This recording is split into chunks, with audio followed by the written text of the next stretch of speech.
Well, I see a lot of folks here are interested in magic. And this interest has been rather general for a long time. You may probably remember that in about 87 or 6, there came out a new version of the Holy Bible to be read in churches. And in that new edition, this new one just out, it states very firmly that 3 astrologers saw his star and came to venerate him. Now, this is going to be a blow to somebody, but not much, I don't think.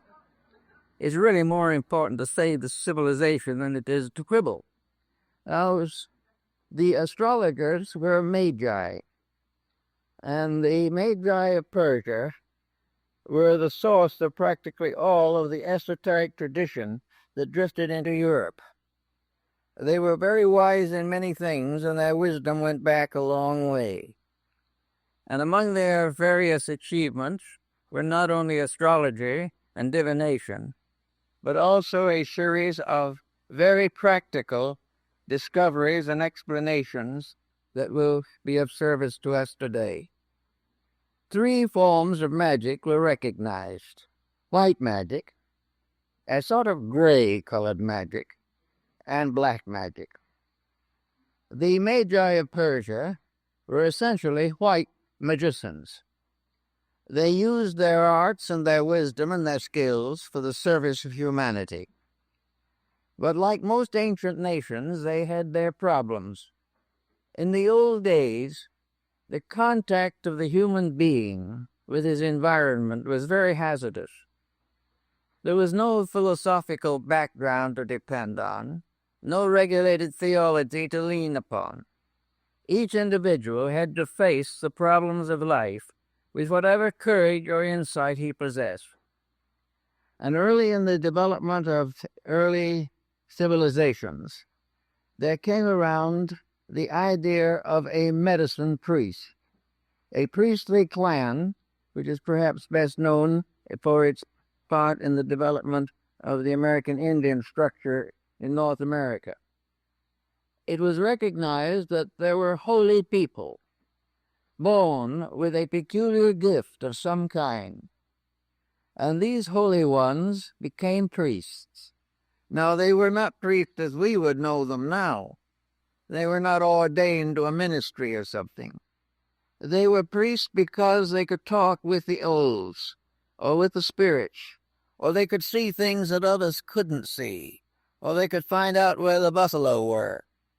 Such a one was Sitting Bull, who was a medicine priest for his entire lifetime, practically.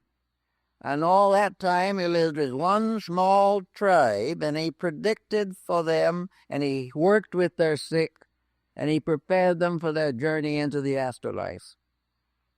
He even went with them, according to legends, and helped them to make the crossing to that world beyond, where the campfires are in the sky, stars. The priests of that type were an absolutely essential part of civilization. They made it possible. The average person was frightened. He had no securities, no protections, and no insights.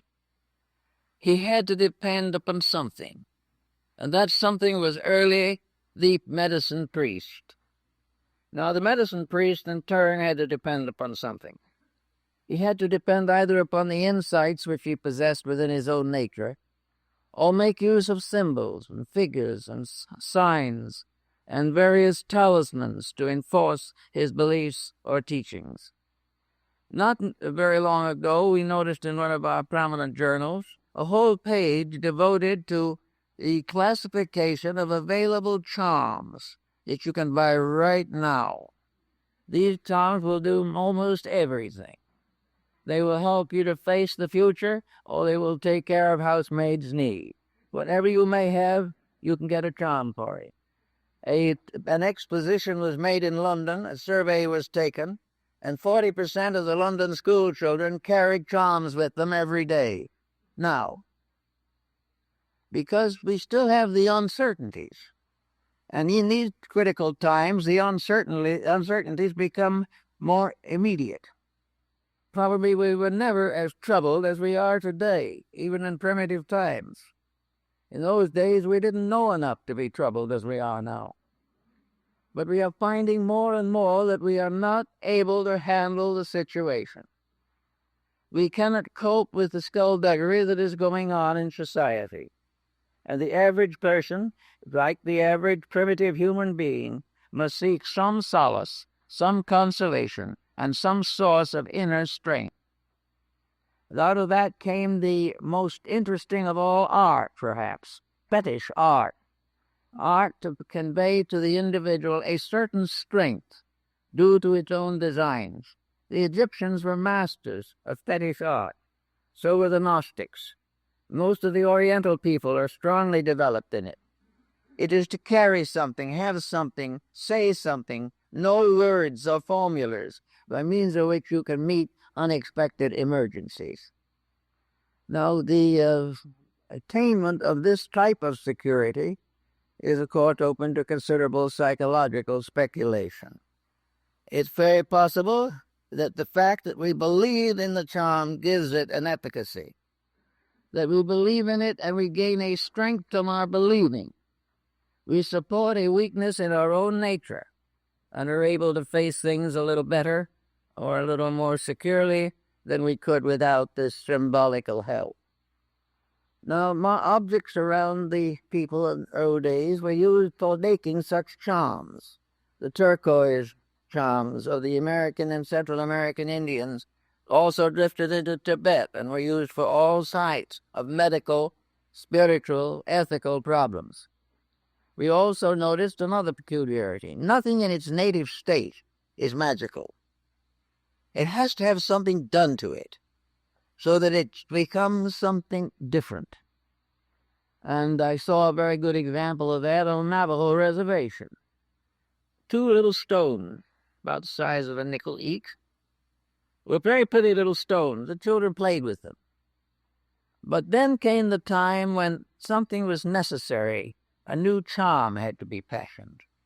So the 2 little stones were laid one on top of the other, and a loop of rawhide was put around to hold them together. Immediately they were not 2 little stones anymore. Now they had the power of the olds, the powers of the truths, the powers of the goods. By carrying that little charm around, you gain some kind of spiritual strength or consolation. You were able to face the day with greater bravery. And if it's happened that you were going into battle, you felt you had a greater chance of survival. Charms of this kind and fetishes were very, very common in Europe in the days of the great Crusades. There were a great many pilgrims that went to the Far East and Near East in search of religious consolation. All the way along the line there were dangers, and many of these pilgrims wore symbolic forms or figures in their hats to protect them.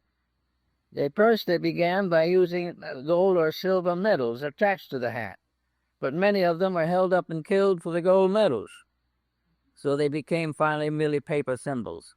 But if you had that on your hat, you had a better chance of getting to Jerusalem. And you probably had no actually better chance, but you approached life with a greater positive sense of strength. So the charm and the fetish were strength symbols. They helped us to go on and do things we did not believe to be possible. In medicine, it's the placebo. It is a little capsule of nothing but ground white flour. If you take it, it'll cure all kinds of diseases that you do not have. You think you have them? This helps you. Everywhere there is a magical value in the unknown. There is something that, if you can visualize it as useful or helpful, can do wonderful things. This is the secret of holy relics. No one knows how efficacious they really are, but that they have resulted in miraculous circumstances cannot be denied. We do not know just how the healings of Lourdes and Saint-Anne-de-Beaupré are achieved, but certainly the belief is important. The charm, their symbolism, the prayer, and a physical action to make all these things into one pattern gives the individual a strength that he does not otherwise possess. Now, white magic in its essential form must be virtuous. White magic is that which serves without hurting. It is that which accomplishes good and is never used for any other purpose. White magic is the use of the powers of life, the powers of nature, and even the ordinary faculties of the mind for the perpetuation of constructed imagery. It is necessary, therefore, that all white magic, in order to retain its nature, must be backed by a strong moral character. This is something that has been very common throughout Asia, where most of the dedicated mendicants, the holy men, have achieved a kind of white magic by gaining complete control over their own minds, their own emotions, or their own actions. These people, to remain white magicians, would under no condition pervert, corrupt, or compromise the principles which they hold sacred. Therefore, a life dedicated to certain spiritual principles gains also a strength, and this strength can be considered as magical, because it involves faculties that cannot be completely classified. No one can be sure what happens, but if something does happen, then in some mysterious way, an energy that resides in nature is made available to the human being. And it is generally known and widely respected that where dedication results in a greater interior enlightenment, the individual does perform heroic services for mankind. So white magic is the use of every power that we know for the service of good. It is the ability to learn but never abuse what is learned. And it is that the highest of all learning is that which is dedicated to unselfish purposes. White magic is not used to help oneself. It is assumed, however, that properly used for other purposes, it brings with it a security of the inner self. The individual who serves gradually gains the realization that a divine power in himself is making this service possible, and it is this divine power which then becomes the leader of his life. In this way, we have a great many very wonderful examples of dedication, and the fact that these dedications in their turn have contributed tremendously to the advancement and survivals of civilized orders and peoples. Now, in white magic, therefore, the individual must realize that the principal energy upon which he depends is not his own. The energy is within himself. It is a soul power. It is a divine energy within himself. And any use that he makes of this divine energy must be worthy of its source, the light of God and the light of truth. If this is perverted, and the individual becomes self-centered and turns these energies for the advancement of his own purposes, he goes against the statement long made, others him he could help, but himself he could not save. Therefore, the individual who uses the divine power is forbidden by the law itself to use it for himself, but by using it for others, he reaps a virtue within himself. Always the motive becomes the basis of the difference between these various types of discipline. If the motive is personal, the achievement is much lower and much less permanent than where it is for the service of something greater than self. Now, in the life of the average person growing up today, there is an unfortunate lack of nearly any idealistic structure capable of dominating conduct. Small children are not taught that conduct is of great importance to them. They drift along under some circumstances reasonably well, other times not so well. Some are miserably neglected and left to develop the best they can. The condition of children today is very poor, generally speaking. On the other hand, the individual, the parent, should understand the responsibilities of his own office. A parent who leaves children to be neglected is injuring himself far more than he could possibly do by some obvious act of delinquency. We have to use the divine powers that are given to us to serve the divine needs of our fellow men.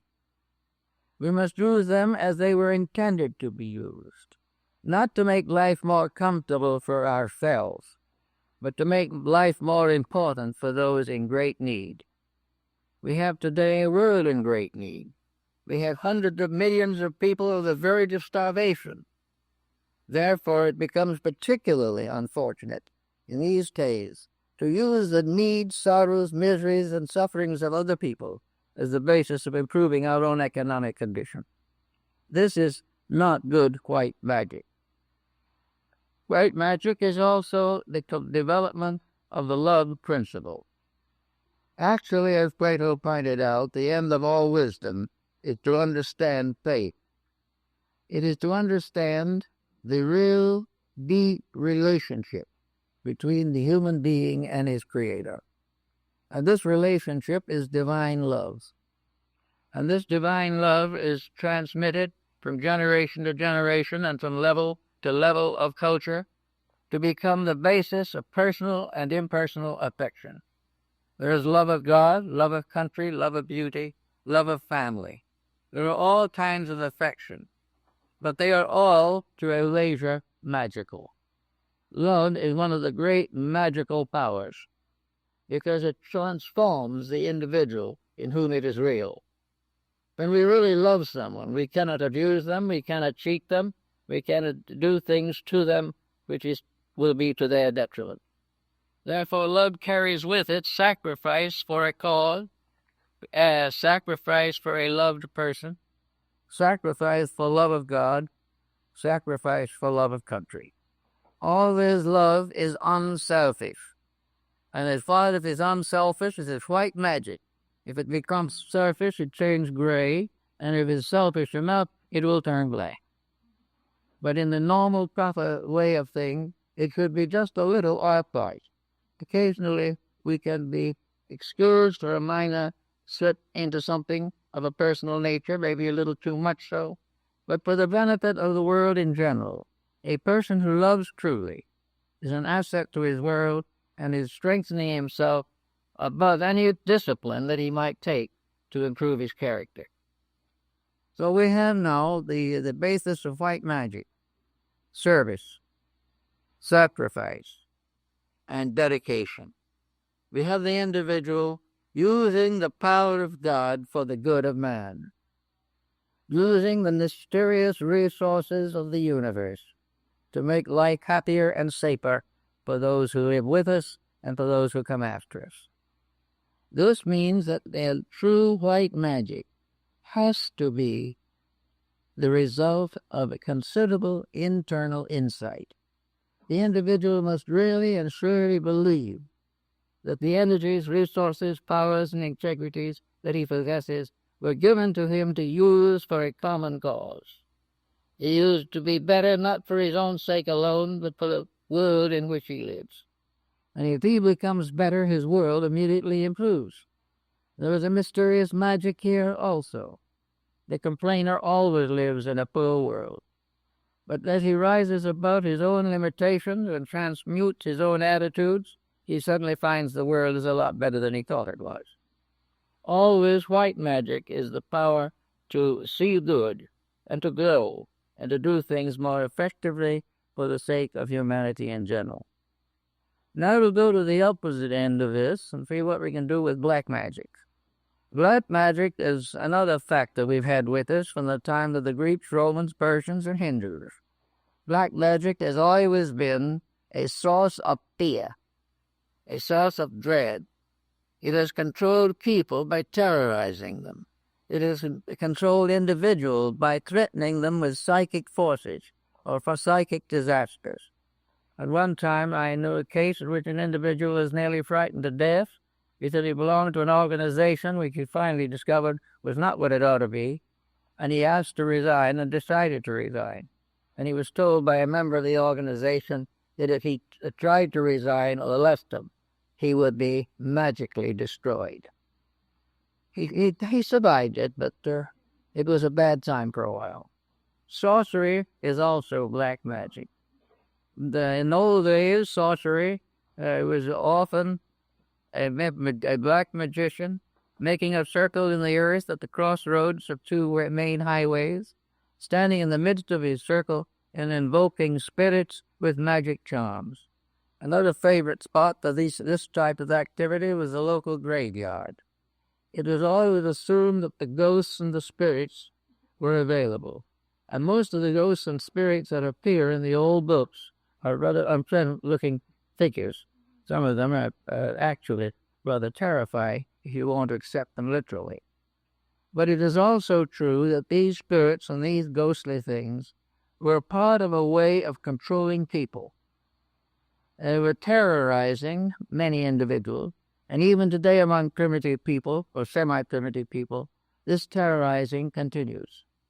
It is the individual held from the freedom of his own life by fear, by anxiety, by the belief that someone has power to destroy him. Many years ago, in several countries, there was a form of mentalism developed in which individuals took lessons in how to influence other people's thinking. All you had to do was sit very quietly, meditate, say certain holy names, and turn the attention to this distant person whom you wish to influence, and force them to make the changes that you can cause them to make by the use of magic. That went along quite a while. Exponents did pretty well for themselves. And, of course, the teachers did very well for themselves. They always do under those conditions. And then came the deluge. Suddenly, these people who were out influencing others realized that others could be influencing them at the same time. And that was all different. We wish to influence other people to do what we want, but we didn't want them to influence us to do what they want. And so that whole group of nervous breakdowns resulted, in which individuals were frightened to death that others were using on them what they had been trying to use on each other. So this gradually faded out. It wasn't so good anymore. It became obvious that all over-influence can work both ways. And when it starts to work in reverse, it loses its interest, but becomes a source of greater fear and anxiety. Black magic is represented in a heavy literature called grimoires. These are little penny production, most of them forgeries, accredited to great teachers of the past. One is the grimoire of St. Augustine, another is the grimoire of St. Thomas Aquinas, then there is a grimoire of Aristotle. All different names of famous people have been put on books made up of funny magical characters that don't spell anything and in languages nobody can read, but were supposed to carry charms for the control of spirits. And in the black magic societies, it was assumed that there was an infernal equivalent to the divine hierarchy. As there was a god, though there was a devil. As this god was served by all kinds of angels and archangels and thrones and dominations and powers, so the infernal god was served by all forms of evil beings. And so one such evil being, of course, was the hero in Faust's story about Mephistopheles. But anyway, these evil spirits became a hierarchy, and lessons were given in it, and in doing these things, and many famous people are believed to have signed pacts with fallen angels to have all the powers of the world for a certain length of time, and to lose their own souls. One who signed such a pact, according to pretty solid tradition at least, was Oliver Cromwell. And the pact ended on a certain day, and so did he. So that all these things are part of a great cycle of mystery. Now, black magic is dedicated to the concept of power without retribution.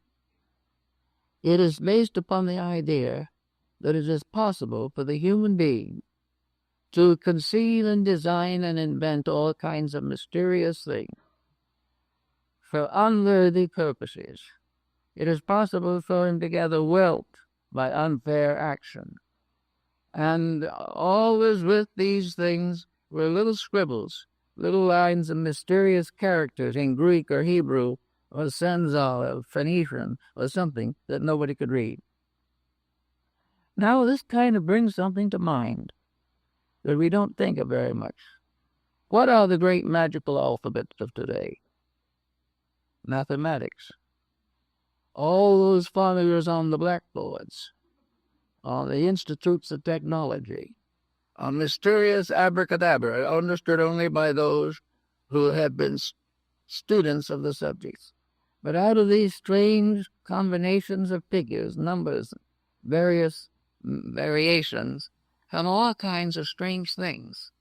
From the studies of physics and biology and chemistry, there's developed a tremendous number of very strange and not necessarily a very wonderful things. Remember now that the motive is the purpose, is the principal factor. When a thing is done to help mankind, it is what?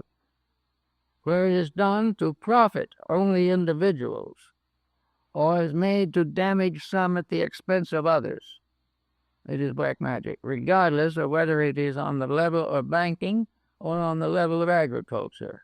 Motive lies behind everything. If the motive is not basically good, then the individual gets into trouble. Many years ago, I was talking by a physicist from the University of Berkeley on their researches in nuclear weaponry. And I asked him how he slept at night as being part of this program.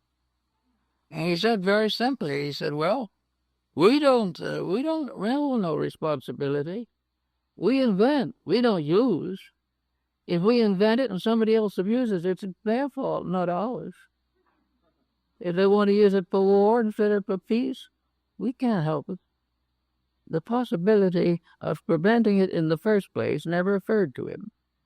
But years ago, several prominent physicists retired rather than to go on into the type of armament that is based upon those funny little figures that look almost exactly like some of the magical characters in the black magical books of the Middle Ages. So here we have now skill. We have the ability to invent. And we think of progress in terms of invention. We are so proud of landing somebody on the moon that we can hardly wait to get them on the Mercury. We are so proud of the television that we never give a thought as to what comes over it. We are very proud of the nuclear fission and all that has to do with it. Now we're gaining an inordinate pride over all these computers that we are using for one purpose or another. Nobody, however, gives any thought to the misuse of these things. Once they are invented, you can't take it back. The Egyptians and the Greeks had a lot of knowledge of these subjects, but they gave this knowledge only to initiated members of their esoteric bodies, and they held those initiates under the strongest obligations.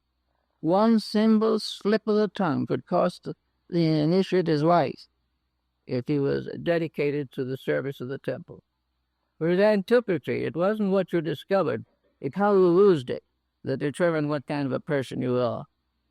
It wasn't the fact that you were famous because you discovered something.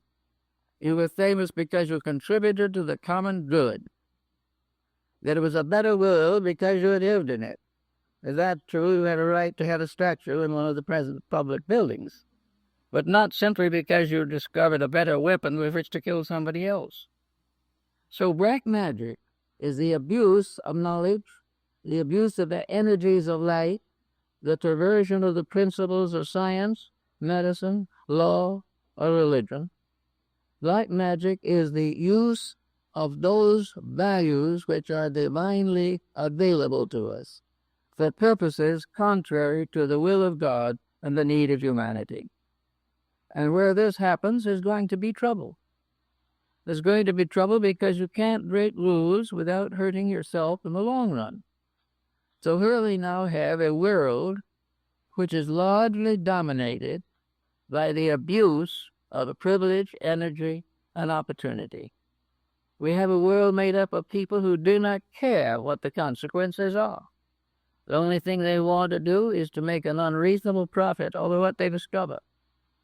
And narcotics addicts are perfectly willing to buy their necessary drugs by looking new addicts. They don't care. But they're labeling in a universe which is not very kindly to those types of attitudes. Somewhere the disaster happens. We cannot abuse privileges without ultimately suffering physically, morally, mentally, spiritually, and also bringing down our own civilizations in ruin. So the black magicians now probably are mostly in the fields of higher learning. We have an occasional black magician who tries to become smart, has a little circle and a few followers, but doesn't amount to too much. But those great black magicians, these great economic speculators, these tremendous perverters of knowledge, these are the things that worry us, because we are given things without being given any wisdom to use them. What have we done with these things, and why do we talk about progress? Why do we say that we are the highest intelligent creation that ever existed? Simply because we are scattering death about the world. Why do we insist upon thinking that there is no responsibility for our conduct? It may be true that the laws of the nation cannot reach us, but the universal law will not forget us. And when the time comes, it will do what is necessary to correct some of this condition. Actually, therefore, I think our main problem is to transform certain black magic into white magic, if we can. White magic is usage. White magic is direction of usage. We are not dealing in white magic when we sell to anyone who wants to buy nuclear weapons. We are only actually serving the universe where we transmute these nuclear weapons into plowshares and start using, instead of abusing, the resources of light. This is true everywhere. We are abusing the resources which have been given to us, which would be adequate for us if our own selfishness didn't destroy us.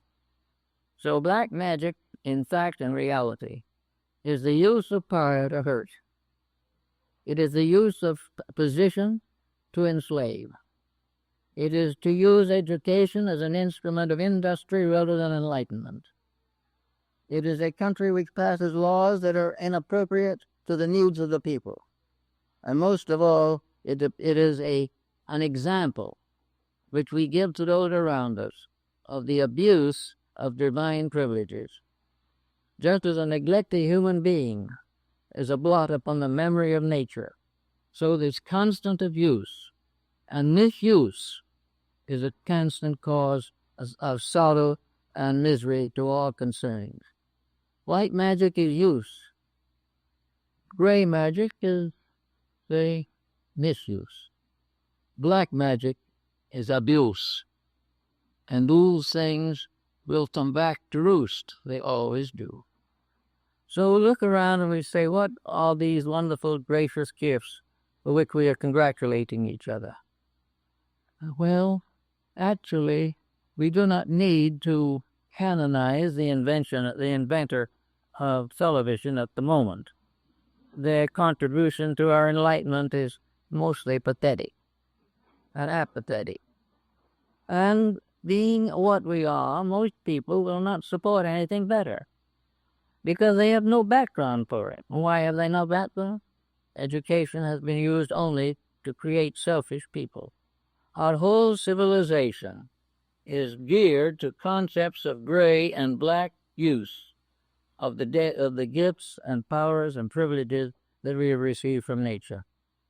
We are misusing knowingly. We know when we are taking narcotics. We know when we're alcoholics.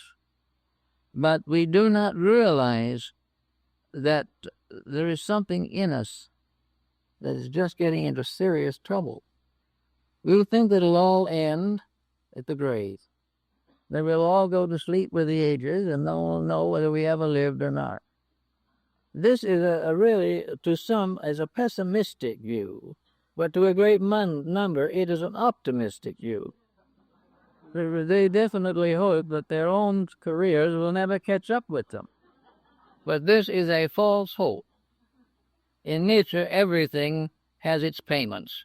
It must be solved correctly.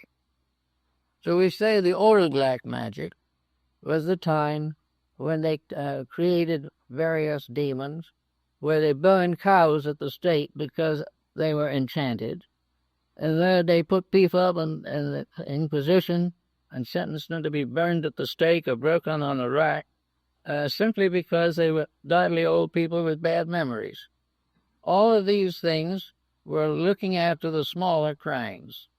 There was a great fuddle in Germany at one time when a cow went dry, and practically all the citizens of the community were blamed for it, and one or two actually lost their lives. All this to try to make it sound nice and ornery and even and correct. It all is part of a strange negative magic that has enveloped the human mind or has tainted it with all kinds of ulterior explanation. No one has seemingly wanted to accept the simple fact we are in trouble because we deserve it. This is the last thing we want. And because we do not want to face into the causes of our own difficulties, we have developed a new kind of magic, which we might term for general purposes just plain gray magic. Gray magic is doing some small thing right in order to get away with something bigger that we don't want to have right. It is a partial conversion. Now, every evangelist in the olden days knew what these partial conversions were. The individual came down the sawdust track, in great humility, wailing with mishaps that were happening to him, accepting blame for everything he'd ever done, and praying for forgiveness. So he got an absolution from the missionary, and it seemed to be fine. The next year he came down the path again with exactly the same problem. I used to know some retired missionaries over here in Pomona, and some of them had actually converted the same person 10 or 15 times. Well, the conversion never stuck because the person only got a repentance for a little while, but no basic change in nature. You didn't want to offend God, no. But you didn't think my God would mind if he offended everybody else. And he was perfectly qualified to be slack in his labor, to overcharge for his products, to mismanage his home, neglect his children, and increase his bank account.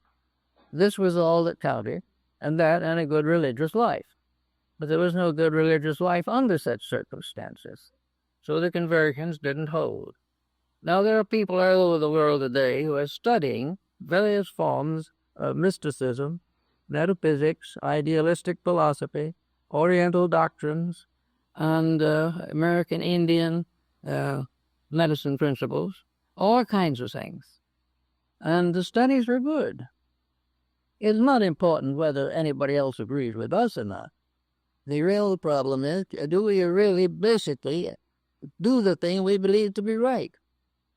But as the time goes on, we find that these people do have the same problems as the relapsed sinner has, that they keep right on studying these things. That's fight. But using what they learned is a little grimy at times. They keep right on doing the selfish things because they must not allow a spiritual conversion to interfere with a financial career. That's just not possible. If you have to make a sharp bargain You can put a new stained glass window in some church and be regarded as virtuous, but inside of your soul, the truth is always there. The motive behind what we do make the black or white. If the motive is for show, that's wrong. If it's an apology for conduct which is not corrected afterward, it's wrong. If it's to advance personal position, fame, get into public office, it's all wrong. That's why we have such poor public officials. It's because the official is judged by his academic standing or his political standing, but not by his moral insights. Unless a person is good, he'll never be a good leader. And a country or a world that depends upon bad people because they're a little smarter will be in trouble to the end. There are laws governing these matters, and these laws are immovable and immutable. So we have to begin to think in our own lives. Some of these things, they constitute magic, the magic of hope, the magic of faith, the magic of love. These are all beautiful things. But if they are perverted, they immediately drop into black magic.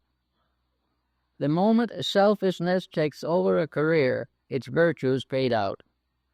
The moment the person puts his own advantage first, or tries to use something he knows and possesses to humiliate or humble some other person, all of this is used against him.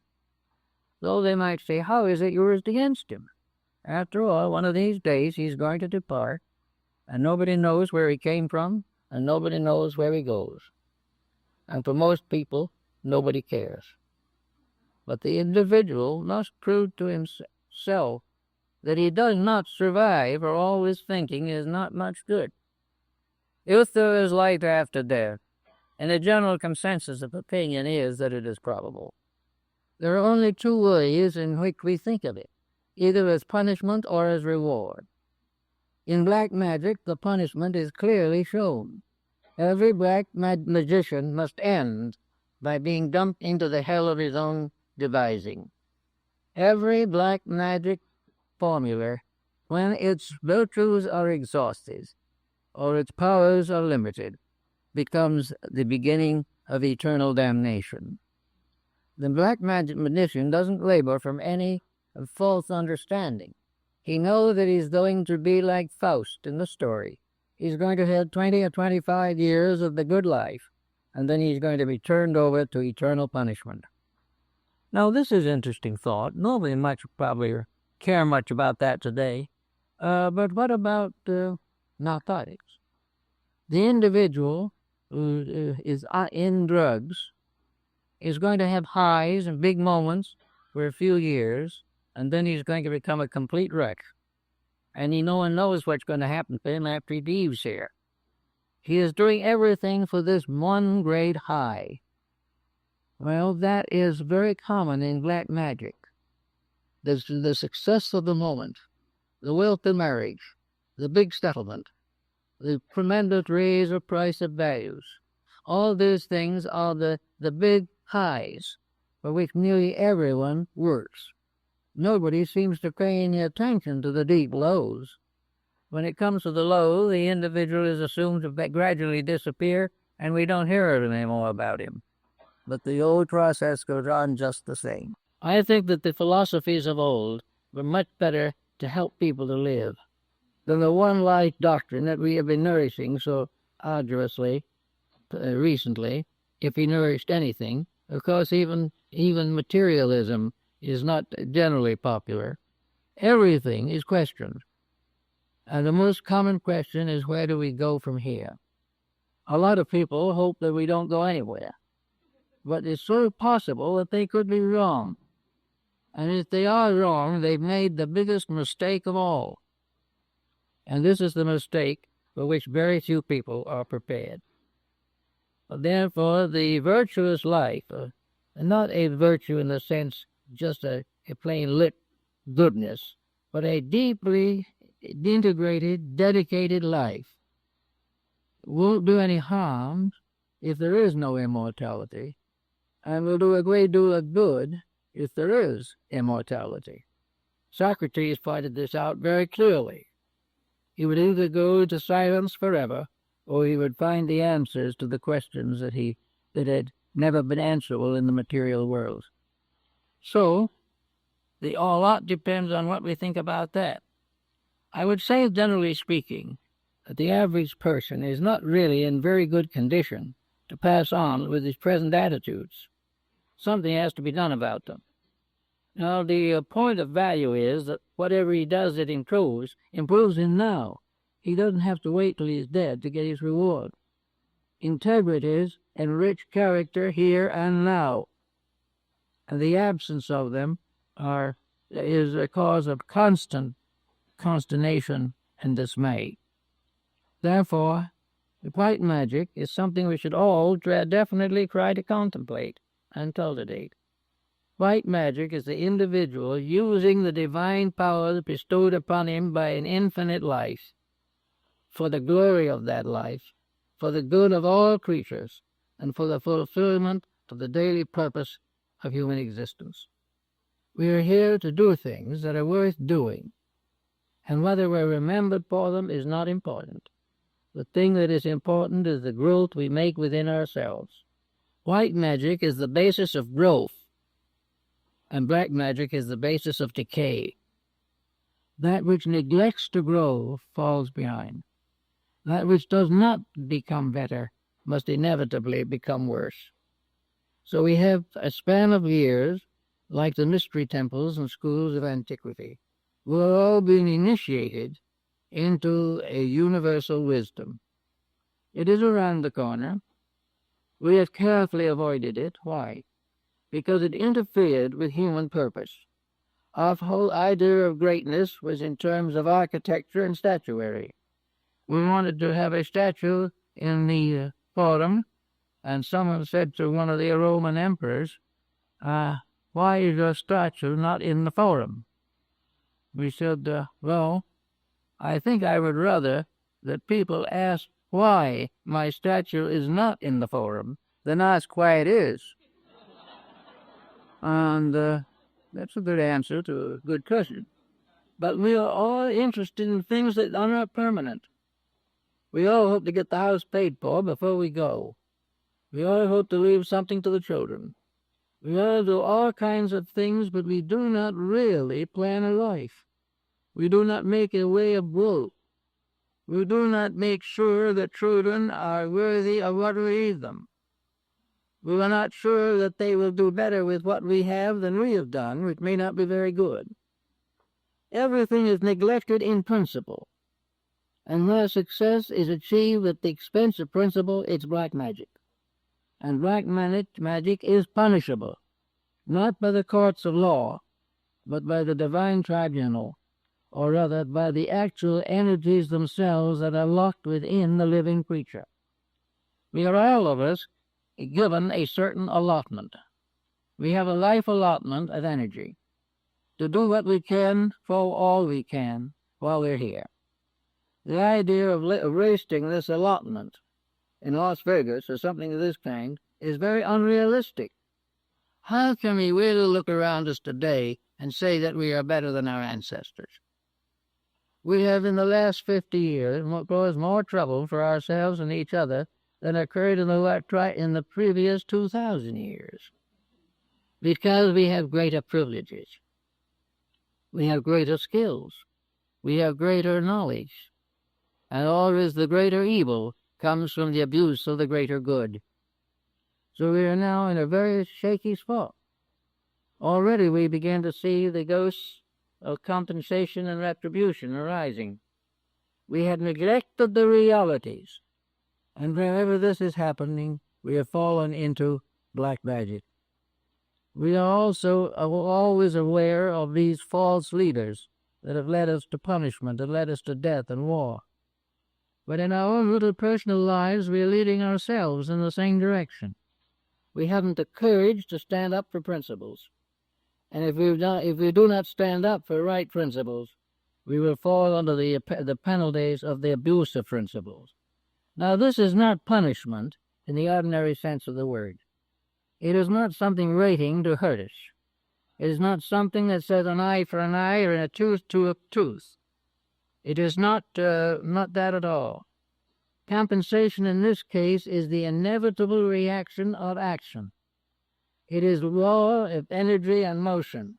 It is part of the principle of existence, that as we use, so shall we benefit or lose ground as a result of wrong conduct. We are here with an allotment. If we waste our substances or corrupt them, it is not a God that punishes us. It is the disintegration of our own character that punishes us. It is the fact that we become victims of habits and circumstances that are wrong. The rise of crime in the last 50 years is not necessarily due merely to the fact that the law courts are negligent. The rise of crime is due to the fact that more people are abusing more principles for personal greed. This is the problem. And where are the educators?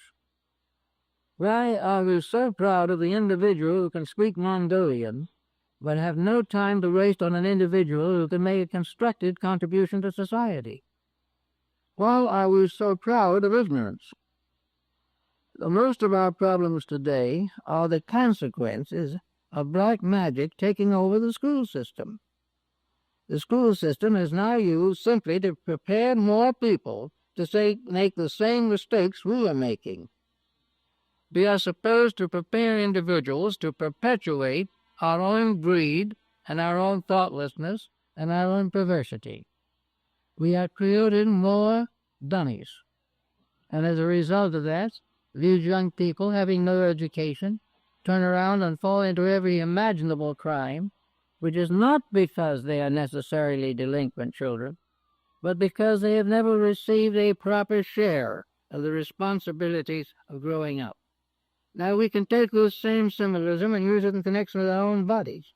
We can say that instead of our children, perhaps, we are talking now about our flesh and blood. We have to realize that we are responsible for the proper use of energies. There are things we can't prevent and there are things we can prevent. But in every case, the purpose of civilization was to find ways of doing it better. Now, this doesn't mean bigger computers. It does not mean bigger bombs. It means better use of constructive means to accomplish the growth of society. We are now up to 6 billion. Pretty soon we'll be up to 8 billion. And of that 8 billion, 90% will come in and go without the slightest understanding of what life is about. They will not understand what it means to be better. They will not understand that there is anything more important than cash. There is no way of helping these people unless the civilization itself creates what the Oriental calls good karma. As you sow, so shall you reap. And man is in a condition where he is able to see, or should be able to see, that he's making a mess of things. If he can't see that, he really has something more serious as astigmatism. He knows what he is doing isn't right, but it interferes with things if he tries to change them. Most of all, it hurts him where he suffers the most, in his pocketbook. It takes away from him certain glamour. He isn't regarded with the same favor by his friends. He isn't serving as many cocktails as he used to. All these things are social adjustments which he's afraid to make. He's afraid he'll lose his job.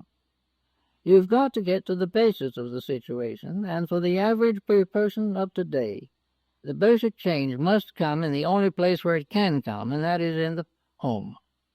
The only chance that parents have to really lay a foundation for the lives of their children is in the first 6 or 8 years of that child's life. If it is neglected up to that point, we have another delinquent on his way to glory. Now, this is a problem you can't legislate. You can't force it. But the problem, as the old educator Comenius put it well, that the most important school in the world is at the mother's knee. Does the child receive enlightenment and correction in the first years of life, so it will be. Now we're going a little further into this matter. We're beginning to realize that this example goes back beyond birth, that the child begins to take on the world the moment it exists within the mother's womb, and that all habits, attitudes, and ideas of the parents will affect the child long before it is born. This prenatal influence, as it is now generally referred to, is real. And if this prenatal influence could be changed, probably 75% of juvenile delinquency could be cured. But in order to change, the individual has to live a better life before the child is born, has to have a better consciousness of values when it establishes a family. And all these things interfere with fun.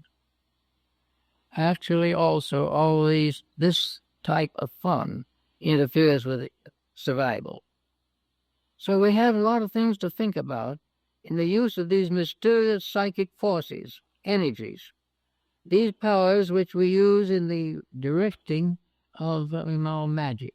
Magic is nothing but an actually normal process in nature. Everything is magical. The growth of a flower is magical. The singing of a beautiful song is. The creation of a great work of art. All these things are part of a divine magic. We see that magic in the perfect formation of the wings of a butterfly. We see this in the scene by the riverside. We see it in the moving streams and in the clouds. Everything we look at, there's something beautiful, something wonderful, something significant, and even the adversities of nature are still magnificent. Even though we cannot appreciate all of them, for the most part, we live in a world that is kind to us. Having this type of world, why can't we perpetuate it? Why cannot we continue to build a civilization that is worthy of the material that has been given to us to work with? Why do we have to struggle year after year to get peace between countries, or to get peace between gods? Why do we have to fight so hard to use energies which were intended and created for the purpose of contributing to beauty and well-being? Gradually, for some unknown reason hard to diagnose, we have become supremely selfish, and every selfish person falls into black magic in one way or another. Can't avoid it.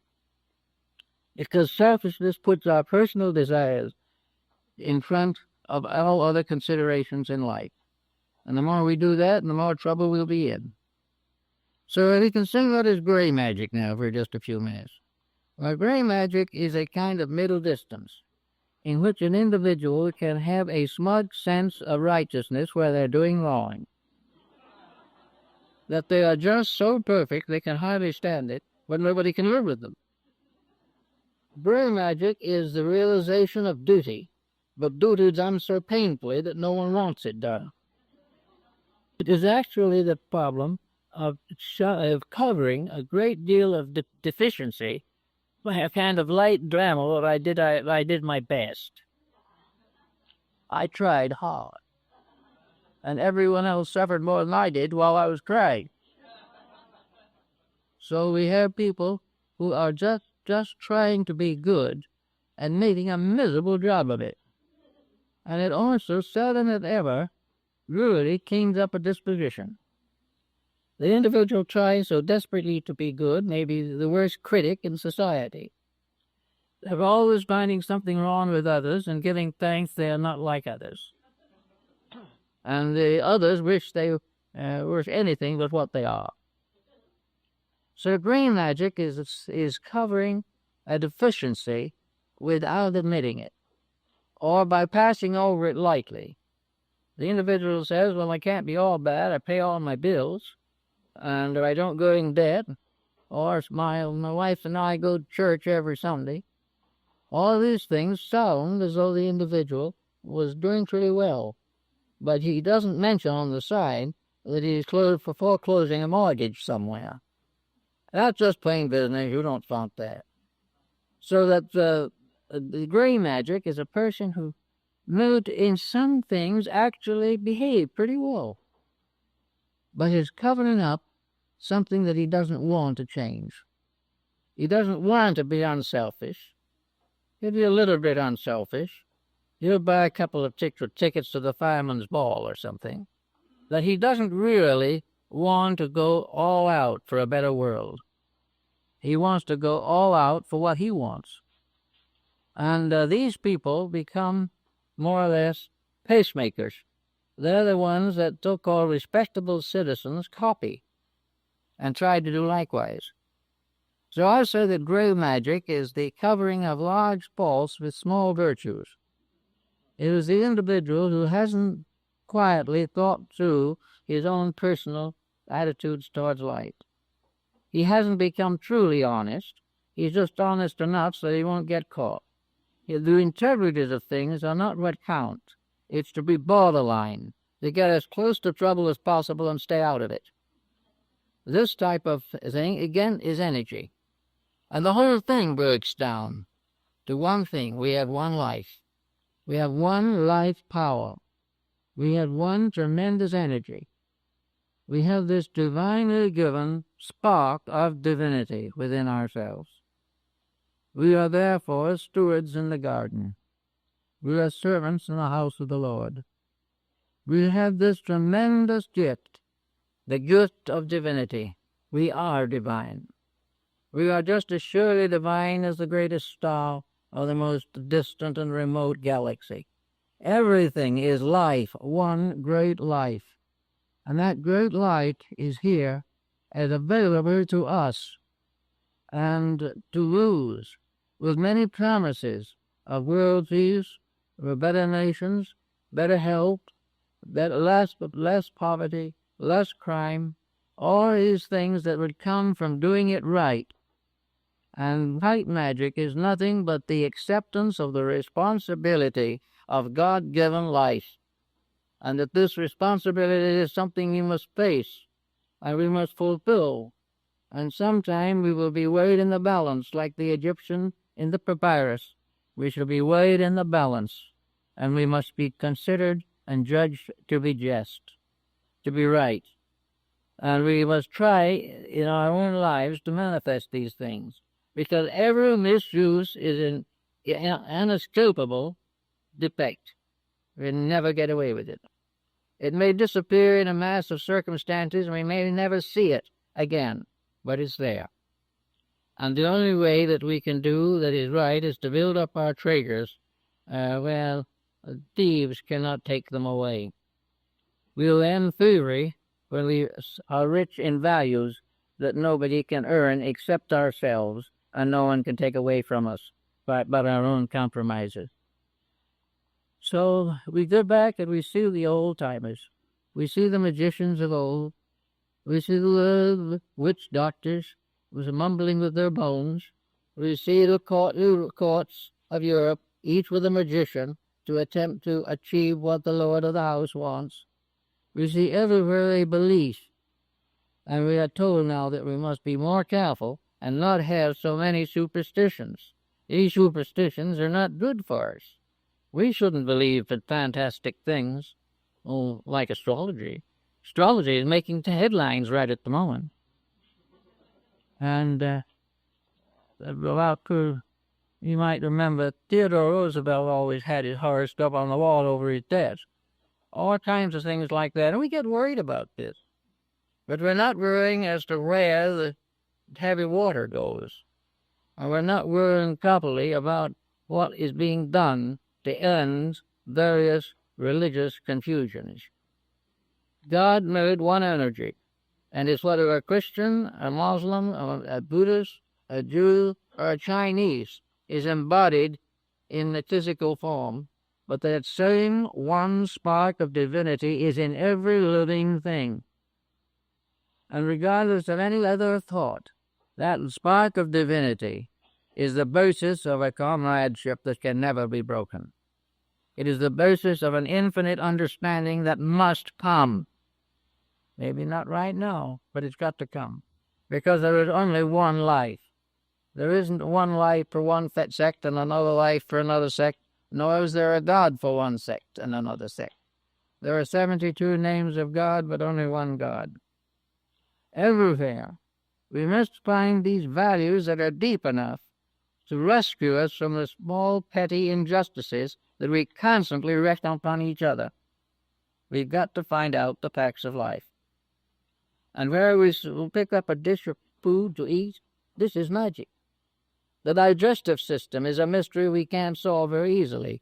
We get explanations, but there's still a lot of it we don't understand. We don't understand the life in food. We know it's there. We don't understand why the alchemists, searching for the mystery of the transmutation of metals and elements, finally came to the opinion that Paracelsus held, that the digestive system of the human body is the perfect example of the transmutation of metals. All these things we have. We have all the evidence necessary to solve most of our problems.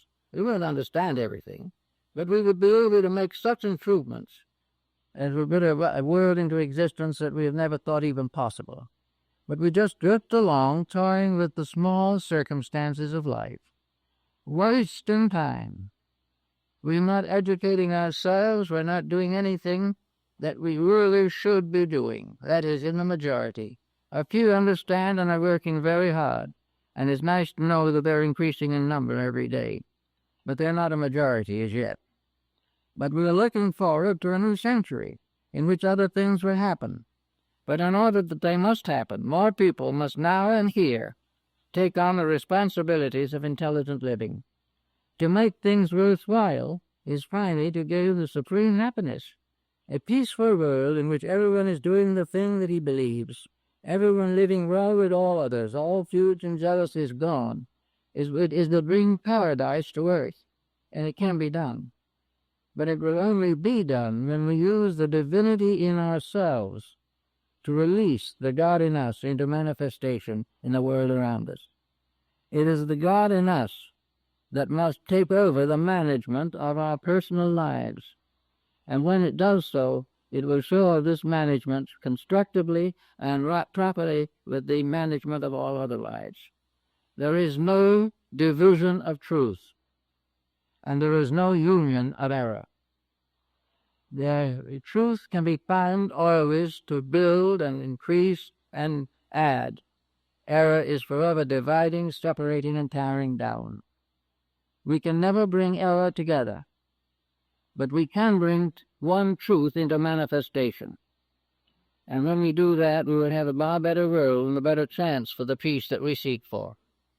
So each person in some small way, it doesn't have to be anything very startling, but each person in some way should try to realize that he is a kind of garden, and that in his heart has been sowed an immortal seed, the seed of his own glory, the seed of God in him. And it's time for him to keep his garden weeded and take care of that seed, and make sure that the seed of truth in his own heart has a chance to grow up and manifest and bear fruit before it is completely choked out by the false values with which we are surrounding ourselves at this time. Magic is always here. Things will always be mysterious, and they can always also be wonderful. It is almost entirely up to ourselves how these things shall go. So I think that we do have something to realize in, so we say, the use of magic. Magic of healing is going to gradually take the place of all the remedies and dopes that with which we are afflicted now. And the magic of negation will find honesty and will find who is right. The magic of leadership will give us proper government. The magic of love, enduring homes. The right use of that with which we have been divinely endowed is white magic. It is to do that which was intended, and to be rewarded as good and faithful servants, instead of allowing ourselves to be picked around because we reject the very values which would give us permanence. I think we have all this to think about as we come to the end of the century. We have all this to think about as we pass through the years of our own lives. The great magic is the magic of transmutation and transformation. And the Rosicrucian mystics held this to be divinely true, and so did Jacob Boehme, the great German theosophist. It is that the redeeming power, the transmuting power of love will make all things well, and the poison of hate will gradually cease to dominate in human concerns. But we must change. We cannot have hate and love at the same time. In the Persian mysteries, the two great deities, Ormuzd and Ahriman, were the good and evil principle, the god and anti-god. Actually, in the mythology, they were brothers, born of the same parents, one to save and the other to destroy. And this peculiar symbolism goes down through most of Persian philosophy. But in the end of it all, the brother who was evil, Ahriman, comes back to his brother, almost, and bows before him and kneels before him and says, I now have had my fill of this. I know you were right. Therefore, I surrender my separate power and return it to you where it belongs. And it's the same thing we have. There is a seed within us of self and not self. There is something that has to do with the better part of ourselves. Then there is something that has to do with our appetites and our desires. Ahriman is the better self. Ahriman is the false self. And after many incarnations and embodiments in which evil tries desperately to destroy good, well, the city of Babylon seems to rise triumphantly over the city of God as described by St. Augustine. In the end, all that is wrong comes and bows before all that is right and says there is but one God, and that God is love. And we might as well begin pretty soon to find these things out. We consider ourselves to be educated people. We believe we know a lot, but we do not know enough yet to be truly kind in the big emergencies of life. And we do not know how to keep faith in the little things in which we could, if we only thought a little, improve our lives, strengthen our homes, and reduce many of the difficulties from which we suffer. We could end waste. We could end privation. We could end all these things if we gave the divine spark that ensouls us the right to fulfill its purposes through the personalities which we call ourselves. So with that type of thought in mind, I think maybe we can all be a little bit better magicians in transforming the negatives of life into something beautiful. A wave of the wand and the flower can bloom. And it is up to us to make sure that in our lives and hearts we are faithful servants of the Spirit in us, that internal seed which wants to grow. And until it has a chance to grow, we will never have any peace in our own lives, and nor will we have any peace in the outside world.